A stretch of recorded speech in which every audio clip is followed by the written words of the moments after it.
Assalamualaikum warahmatullahi wabarakatuh. Alhamdulillah. Alhamdulillahilladzi an'amana bi ni'matil imani wal islam. Wassalatu wassalamu ala sayyidina Muhammadin khairil anam wa ala alihi wa sahbihi zawil kiram, amma ba'd. Dewan juri, dewan hakim yang kami muliakan, dan seluruh pendengar insyaallah dimuliakan Allah. Hadirin pendengar yang dirahmati Allah, kita telah sampai hampir di akhir Ramadan. Alhamdulillah, Allah masih memberikan kita kemampuan, kesempatan untuk dapat melakukan ibadah di bulan Ramadan, yaitu puasa. Sebagaimana Allah menjelaskan dalam Al-Quran, surah Al-Baqarah ayat 183, A'udzu billahi minasyaitonir rajim.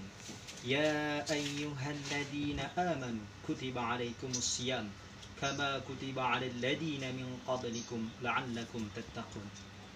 Hai orang-orang yang beriman kepada Allah, diwajibkan kepada kamu berpuasa sebagaimana telah diwajibkan orang-orang sebelum kamu, mudah-mudahan kamu bertakwa.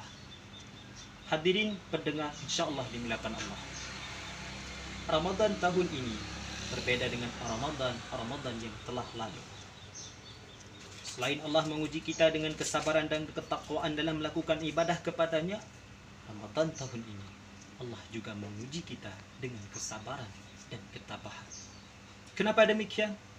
Karena 2 bulan yang sudah belakang sampai hari ini, Allah telah menurunkan di permukaan bumi, khususnya negara kita tercinta Indonesia, dengan sebuah wabah penyakit yang mematikan yang disebut dengan COVID-19.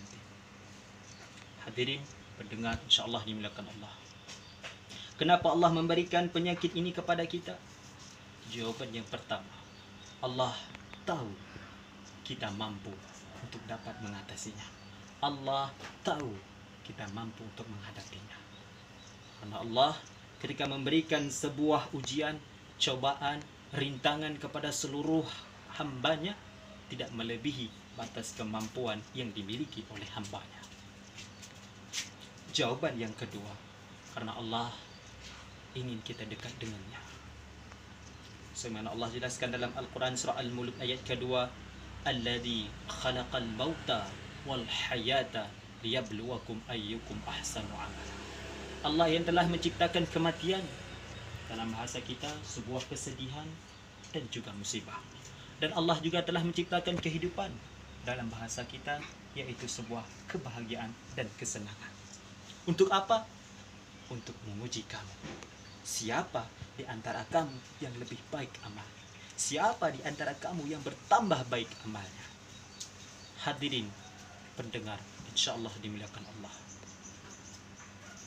kita tidak perlu cemas, kita tidak perlu panik, bahkan takut dengan wabah penyakit ini. Tetapi harus kita lakukan, yaitu dengan ikhtiar dan berdoa.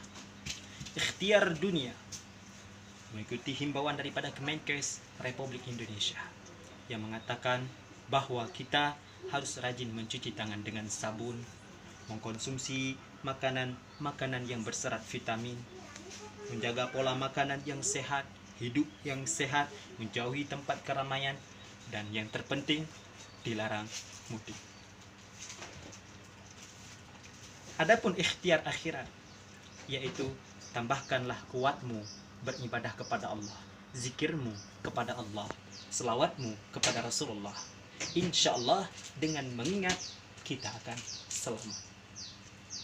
Intinya berdoa kepada Allah. Allahumma dafa' 'anil ghala'a wal bala'a wal waba'a wal fahsya'a wal munkar wal baghy as-suyuf al mukhtalifata wasyada'id wal mihana ma dhahara minha wa ma batan min baladina Indonesia khassah wa min buldanil muslimin 'ammah innaka 'ala kulli syai'in qadir.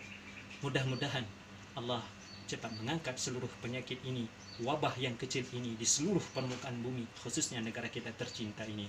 Amin, amin ya rabbal alamin. Ingat, tips yang dapat kita ambil dari sebuah musibah, dari sebuah cobaan, yang positifnya, jangan yang negatifnya.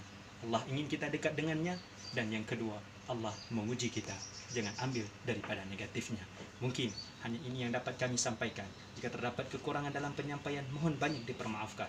Maklumi kami masih dalam keadaan pembelajaran. Jika terdapat kelebihan, itu semata-mata datangnya daripada Allah Subhanahu wa taala. Akhirul kalam. Hadanallahu wa iyyakum ajma'in. Assalamualaikum warahmatullahi wabarakatuh.